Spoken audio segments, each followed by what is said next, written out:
Tal como prometido, voltamos para estar consigo. Nos próximos 10 minutos vamos abrir a Palavra de Deus e vamos, de alguma forma, até, eu diria, completar o estudo que falta para terminarmos o livro de Romanos. Estamos quase no final desta epístola, que tem sido grandemente, enfim, uma inspiração para nós, mas vamos ter também aqui a presença, como habitual, do pastor Pedro Esteves e vamos abrir novamente a palavra do Senhor para juntos podermos compreender o que Deus tem para nos dizer. Olá Pedro, mais uma vez obrigado por estares connosco. A Escola Bíblica tem sempre um sumário. Vamos ao sumário de hoje. Hoje vamos refletir sobre a realidade da Igreja, segundo aquilo que o apóstolo Paulo nos ensina, neste caso, sobretudo, como uma comunidade de fé a partir da imagem do corpo e dos membros. E é isso que vamos procurar analisar. Vamos fazer toda esta análise aos aspectos que Paulo refere no capítulo 12, mas antes eu proponho-lhe que façamos uma leitura exatamente do capítulo 12 de Romanos. Vamos ler dois versículos, o 14 e o 15. Diz as Sagradas Escrituras: porque assim como em um corpo temos muitos membros e nem todos os membros têm a mesma operação, assim nós, que somos muitos, somos um corpo ou um só corpo em Cristo, mas individualmente somos membros uns dos outros. Bom, já aqui referiste, Pedro, que hoje iremos falar sobre a imagem do corpo, não é? Ela é uma das mais interessantes que nós temos na Bíblia e que nos ajudam claramente a compreender a realidade da Igreja. O que é que nós podemos dizer aqui sobre este aspecto? O que é que nós podemos fundamentar mais? Sim, esta imagem do corpo ela é muito rica, o que significa que, aliás, como em qualquer alegoria, para além do que está escrito e já revelado pelo apóstolo, só a imagem já nos permite explorar diferentes dimensões. E esta é claramente uma imagem muito rica, a de que nós somos juntos como um corpo, mas que temos muitos membros. Portanto, há como que aqui esta dicotomia, digamos, entre uma realidade macro, que é o corpo, onde tudo está incluído, mas que depois, num olhar mais atento, na verdade, esse corpo é constituído por órgãos diferentes, membros diferentes, uma enorme diversidade. Então, talvez a ideia-chave na imagem do corpo para expressar o que é a Igreja e a realidade da Igreja é de que unidade e diversidade são coisas complementares. Com frequência, nós estamos talvez habituados à ideia de que diversidade é uma espécie de impedimento à unidade. Que fatores que causem diversidade são muitas vezes vistos como fatores que têm que ser ou atacados ou resolvidos. Mas a partir desta imagem, e onde realmente o apóstolo Paulo quer chegar, é exatamente o oposto disto. É a ideia de que nós, a Igreja, é um corpo e, portanto, é uma entidade única, com um propósito comum, em que a interação entre os vários elementos e membros desse corpo cumpre o mesmo propósito, mas que esse propósito só é cumprido se houver diversidade. É isso que nós chamamos de complementaridade. Quer dizer que se não houvesse diversidade, e por exemplo, agora esticando, digamos assim, a imagem, se o corpo fosse constituído por braços apenas, muitos braços, havia um conjunto de oportunidades que nós hoje temos, de coisas que conseguimos fazer com o nosso corpo, graças a ele ter órgãos diferentes, que nós estávamos completamente impedidos de fazer. Já não podíamos andar da mesma maneira, não teríamos a mesma altura, sei lá, tudo o que nós quisermos imaginar. Qualquer órgão que seja do nosso corpo, se nós pensarmos que o corpo fosse cheio desses órgãos, os olhos, o nariz, a pele, o que quisermos, a multiplicação de órgãos iguais, de membros iguais, tornaria o corpo incapaz de realizar um conjunto enorme de tarefas. E, portanto, muitas oportunidades se perderiam. Ora, quando aplicamos isto à Igreja, nós percebemos perfeitamente a força desta imagem. A Igreja é um espaço que está unido porque tem um propósito comum, uma missão que lhe foi confiada.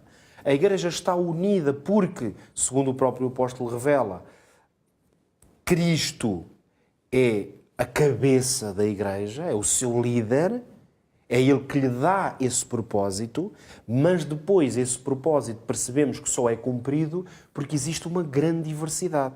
Manifestada em quê? Na individualidade de cada membro, naquilo que cada membro faz. Mas é interessante ver nessa perspectiva de unidade alguns fatores que fazem essa mesma unidade. É exatamente ou constroem essa unidade. Nós vamos ter então, e agora já estamos a expandir um pouco, o ensino da Bíblia sobre este tema, que o apóstolo aqui resume de uma maneira excelente, magistral, é que por um lado nós temos fatores de unidade. Por exemplo, quando lemos aqui, vemos claramente que ele diz somos muitos, mas somos um só em Cristo. O que quer dizer que Cristo é o fator sublime, por excelência, de unidade. Quer dizer, por mais diversidade que existe entre as pessoas, nós estamos totalmente focados em Cristo. Mas, de uma forma abrangente, o que a Bíblia nos ensina é que há outros fatores de unidade na Igreja. Por exemplo, a fé. Ou seja, é a fé que nos une. Temos fé em Deus, fé na sua atuação. Assim como o discipulado, por exemplo, a ideia que todos seguimos o Mestre e de que temos que conformar a nossa vida com aquilo o caminho que o Mestre nos indica. Ou mesmo a ideia de Deus, da soberania divina, a ideia de Deus como Senhor. Expressa, por exemplo, nas palavras, temos um só Senhor, um só Deus, uma só fé, um só batismo, por exemplo. Palavras que o próprio apóstolo explora noutra epístola. O que é que isto nos mostra? São tudo fatores de unidade. Aqui o Paulo vai focar em Romanos 12, sobretudo Cristo, e na imagem do corpo é a própria ideia de que nós estamos de tal forma unidos que somos um corpo. Mas depois existem fatores de diversidade. E eles são tão importantes como estes fatores de unidade. Tão importantes, claro está, dentro do propósito da existência da Igreja. E quais são estes fatores de diversidade? Se pensarmos no que o apóstolo Paulo, por exemplo, escreveu aos Coríntios, estamos a falar de coisas como dons, e aí vemos que a diversidade é enorme, porque Deus deu a cada membro deste corpo dons diferentes. Se quisermos, capacidades, aptidões, habilidades, sejam elas naturais ou adquiridas.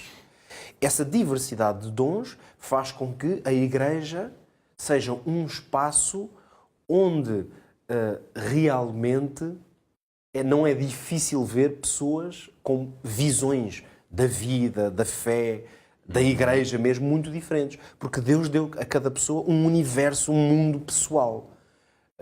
Nos dons podemos incluir coisas como a própria personalidade, o temperamento de cada pessoa, o que torna a pessoa única, não é?